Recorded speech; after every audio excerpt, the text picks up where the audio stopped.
Allí el apóstol Juan fue bien claro. Yo testifico, dice el Espíritu, a todo aquel que oye las palabras de la profecía, no solo del Apocalipsis, sino toda esta palabra. Yo testifico a todo aquel que oye las palabras de la profecía de este libro. Si alguno añadiere a estas cosas, Dios traerá sobre él las plagas que están escritas en este libro. Pero también, si alguno le quitare la palabra a este precioso libro, también le va a ir muy mal. ¿Quién fue el que dio ese dicto? ¿A quién se le dio el privilegio de escribir esa seria, pero seria advertencia? A un apóstol. Esa seria advertencia no nos vino a través de un hermano de la iglesia, no nos vino a través de un miembro de la iglesia, nos vino a través del fundamento de la iglesia. ¿Se da cuenta por qué los apóstoles son tan importantes entonces? Tenían que ser testigos oculares de la resurrección de Jesucristo, y por lo mismo iban a escribir el Nuevo Testamento. Tenían que revelarnos a nosotros el misterio de la iglesia. Nosotros pertenecemos a este precioso tiempo de la iglesia, pero también tenían que ser inspirados por el Espíritu Santo para recibirla, para revelarnos a nosotros la palabra del Dios infalible. A ese último apóstol vivo se le comisionó eso. Por último, y ahorita hacemos las aplicaciones, el fundamento apostólico, por lo tanto, fue puesto una sola vez. Primero, ¿por qué? Por lógica. Por lógica. Si alguien construye una casa, ¿le va a poner dos fundamentos? Uno abajo y otro arriba. ¿Verdad que no? Por lógica no funciona así. Pero por escritura, mire qué dice la palabra de Dios. Pablo hablando de su apostolado. 1 Corintios 15:7. Después apareció Jacobo, después a todos los apóstoles, y al último de todos. ¿Por qué dice el último de todos? ¿De quiénes todos? Los apóstoles. Y al último de todos, como un abortivo, me apareció a mí, porque yo soy el más pequeño de los apóstoles, que no soy digno de ser llamado apóstol. ¿Por qué dice? Porque perseguía la iglesia de Dios. Sin embargo, fue un apóstol. Ahora, si se da cuenta, en Hechos 1 está hablando de Matías, reemplazando a Judas. Yo le pregunto a usted, ¿ha leído usted, después de ir Hechos 1, la palabra de Matías en todo el resto del Nuevo Testamento? No aparece. No aparece. ¿Sabe a qué conclusión llegamos en la Escritura? Que Matías fue alguien que reemplazó a Pablo temporalmente. Fue alguien que vino a suplir a Pablo temporalmente, mientras Pablo hacía su irrumpir, entraba dentro del oficio apostólico. Terminemos con esto, repasando. Poniendo el fundamento, ¿a qué iglesia pertenece usted? Cuando usted le pregunta, cuando a mí me preguntan, ¿a qué iglesia perteneces? Bueno, por denominación pertenezco a aquella, pero también he pertenecido a otra, he pertenecido a muchas denominaciones. Por organización, pues he ido a aquella, he ido a esta, he trabajado con muchísimas. No, pero ¿a qué iglesia perteneces? Ok, ¿quieres que te dé la respuesta bíblica? Pertenezco a la iglesia apostólica. Pertenezco a la iglesia de Jesucristo, de la cual los apóstoles son su fundamento. ¿Y dónde se predica la palabra de Dios? A esa iglesia yo pertenezco. Todo lo demás es etiqueta. Todo lo demás es externalismo. Yo pertenezco a la iglesia de Jesucristo, porque allí me dejó el Señor. Por lo tanto, a esa iglesia pertenezco. Miren qué precioso nombre, ¿verdad? Por ese lado yo podría decir, usted debería decir, deberíamos decir nosotros, somos la iglesia apostólica. Somos una iglesia apostólica. ¿En qué sentido? Porque venimos de los apóstoles. Ellos son nuestro fundamento. Creímos en el Señor por la escritura de ¿quién? Pedro, Pablo, todos los apóstoles. ¿Verdad que así creímos en el Señor? Así que cuando tenemos claro entonces quién es el fundamento y qué escribieron ellos, entonces es mucho más fácil reconocer qué etiquetas me llevan a un buen lugar y qué etiquetas me llevan a un muy pero muy mal lugar. Nos perdemos menos. nos perdemos menos. Yo como pastor le tengo que decir a la gente, usted está entrando a un terreno muy arenoso. Está empezando a venir a la iglesia, que Dios tenga misericordia de usted. ¿Por qué? Porque mucha gente aquí en la iglesia se nos molesta y se nos aleja. Porque se esperaría que la iglesia fuera el lugar de comunión, de convivencia, el lugar donde se predica la palabra de Dios. Pero miren, la gente sale muchas veces de la iglesia decepcionada. Entonces le digo, usted está entrando a un terreno pantanoso, arenoso.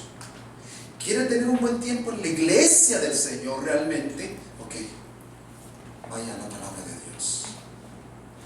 Y en la palabra de Dios usted va a aprender a ver que la iglesia está compuesta por todos aquellos que han creído en Cristo.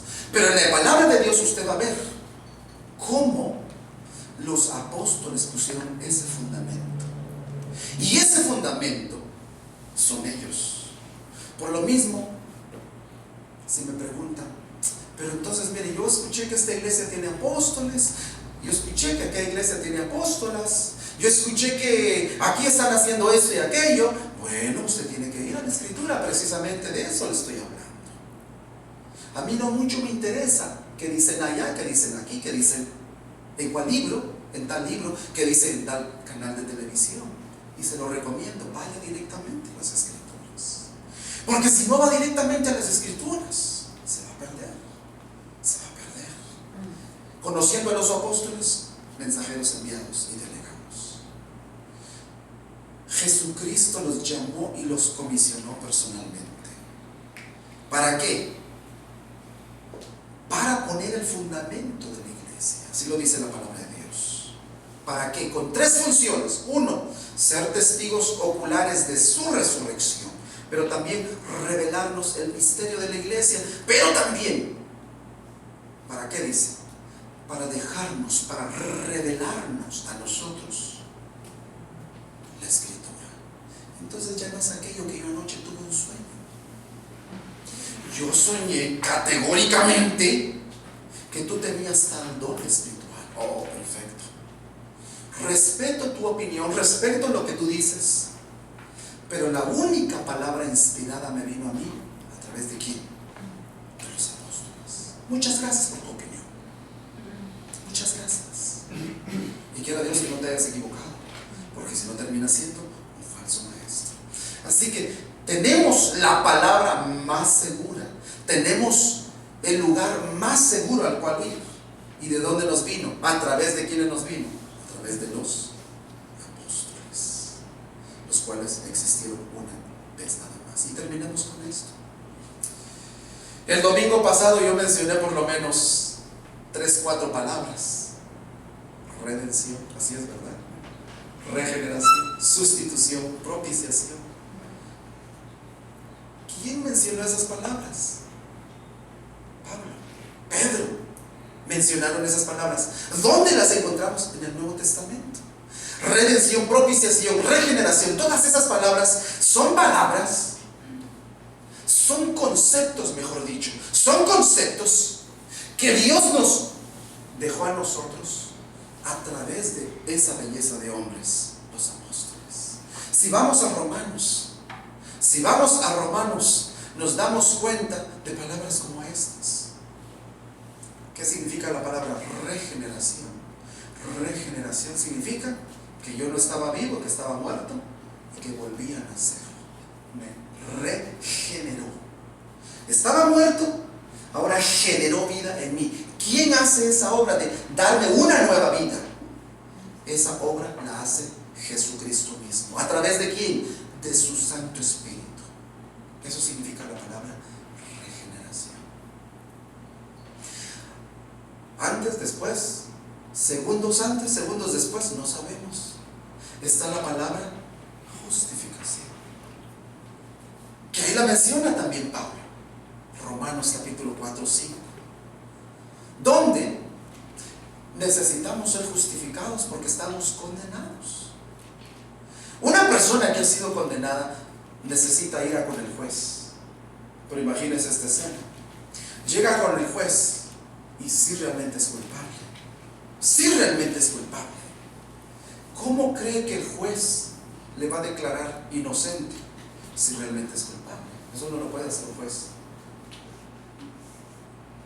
No lo puede hacer nadie en este mundo. ¿Sabe quién es el único que nos puede declarar inocentes? Es Dios. ¿Por qué? Porque el juez, él no es inocente. Ante Dios, un juez también es pecador, un juez también es culpable. ¿Quién es el único que es inocente, que es sin pecado en este mundo? Jesucristo. Así que la palabra justificación significa esto, que fui declarado justo. ¿Por quién? Por Dios. ¿Por qué? Porque Jesucristo vino. Cuando usted y yo creímos en Jesucristo, Jesucristo me regaló, me atribuyó, me imputó, me pasó su justicia, porque Él es el único justo en este mundo. Entonces, cuando usted y yo creímos en Jesucristo, pusimos nuestra fe en la persona de Jesús. Su justicia hizo que Dios viera, ahora voy a usar este ejemplo, Dios viera al Libni en la persona de Jesús. Si Dios ve directamente al Libni, ¿qué va a hacer Dios? Se va a molestar y vive enojado conmigo. ¿Por qué? Porque el Libni es pecador. Pero cuando el Libni, cada uno de ustedes está en la persona de Jesús, ¿saben qué es lo precioso? Dios ya no me ve directamente, me ve en la persona de Jesús. Y como Jesucristo ya me atribuyó, ya me regaló, ya me traspasó su justicia, entonces ante los ojos de Dios, ¿sabe quién es usted? ¿Quién soy yo? Soy justo. Más que Libni, más que Ricardo, más que Celsi, más que cualquiera. ¿Sabe quiénes somos nosotros? Somos justos a los ojos de Dios. Preciosa doctrina de la justificación. Por ahí pegadito a justificación, regeneración, hay otra palabra que se llama propiciación. ¿Qué significa la palabra propiciación? Propiciar. De ahí viene la palabra propiciación. ¿Pero de dónde viene eso? En el Antiguo Testamento, cuando ahí en el lugar santísimo entraba una vez al año, entraba el sumo sacerdote. Ahí estaba el arca del pacto. Entraba el sacerdote con un corderito ya degollado. Así que entraba el sacerdote y ahí en el arca del pacto, miren, levantaba la tapadera del arca del pacto y rociaba la sangre del corderito. Y cada vez que esa sangre expedía un cierto olor, un cierto humo al salir de ahí, de esa tapadera del arca, entonces miren, ese olor era el que llegaba al Señor. Y ese olor era el que hacía que, aquí viene la idea de propiciación, propiciara, hablara, mediara en cierta forma. Más que mediar es la palabra calmar. Por ser usted y yo pecadores, no crea que Dios está así, mi hijito, todo está bien contigo, no pasa nada contigo, haz lo que quieras. Ese no es nuestro Padre Celestial. Nuestro Padre Celestial, antes de que nosotros viniéramos a Jesucristo en un nuevo nacimiento, Dios Padre estaba muy, pero muy molesto. ¿Qué fue lo único que lo calmó? La sangre de nuestro Señor Jesucristo, siendo rociada por usted y por mí, vino y calmó la ira de Dios. Y eso de calmar la ira de Dios se llama propiciación. Fue propicia la sangre de Dios por usted y por mí. Por lo mismo, fuimos justificados, fuimos regenerados, fuimos propiciados, pero también fuimos reconciliados. Ya Dios ya no es enemigo mío. Ahora somos amigos. Hay una reconciliación. Vamos a seguir enseñando estos conceptos. ¿Dónde vienen esos conceptos? En Romanos, en Gálatas. Pedro los usa. Todo el Nuevo Testamento. ¿Se da cuenta entonces por qué era necesario que los 12 tuvieran esa revelación hacia nosotros? ¿De dónde vino esa revelación? De Dios. ¿A través de quién vino esa revelación? A través de los apóstoles.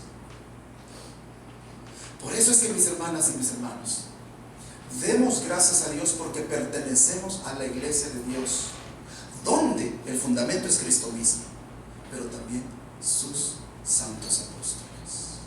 Anhelo aquel día cuando estemos con el Señor. y todo el montón de cosas que de repente no entendemos todavía. Aquí en esta tierra como Romanos, qué complicado es ese libro. ¿Ya para qué dirán algunos? No va a ser para acá. ¿Para qué? Vamos a tener el privilegio de sentarnos con Pablo, mire, en persona. Oye, Pablo, explícame esto. Ahora que ya estamos aquí en el cielo, explícame cómo funcionaba ese tema de la justificación. Me costó entender. Imagínense el trabajo que tenemos los pastores. Por eso les decía el domingo pasado, si una iglesia no está enseñando esos conceptos, ¿qué tipo de iglesia será? Tengamos cuidado. Una iglesia debe preocuparse por enseñar los conceptos bíblicos, ser fiel a la palabra de Dios. Y verdad que para eso estamos acá, mis hermanos. Tenemos un largo camino por delante. Tenemos un largo camino por delante. ¿En qué sentido? Más que la comunión, tenemos el largo camino de entender los conceptos bíblicos. Porque una vez entendemos los conceptos bíblicos revelados a nosotros a través de los apóstoles, entonces vamos a disfrutar paz, gozo. Entonces nuestras conciencias van a ser realmente libres. Entonces el Espíritu Santo va a obrar en nosotros, a través de nosotros. Voy a usar esas palabras con más libertad. No es Dios que no puede obrar, sí puede obrar, pero un Dios sabio tampoco me hace la fuerza todo. No es sino hasta cuando usted y yo profundizamos en la Escritura, entonces es cuando salimos de nuestras religiosidades, salimos de nuestras terrenalidades, salimos de nuestras ignorancias. Y basta decirlo una vez más, no debe ser ofensivo decir estas palabras. Yo vine ignorante en la iglesia del Señor, ignoraba montones de cosas. Y como nos dicen en la escuela, ¿verdad? Lo malo no es preguntar y que te digan, mira, se ríen de uno porque uno pregunta. Al contrario, qué bueno es que nosotros levantemos la mano, qué bueno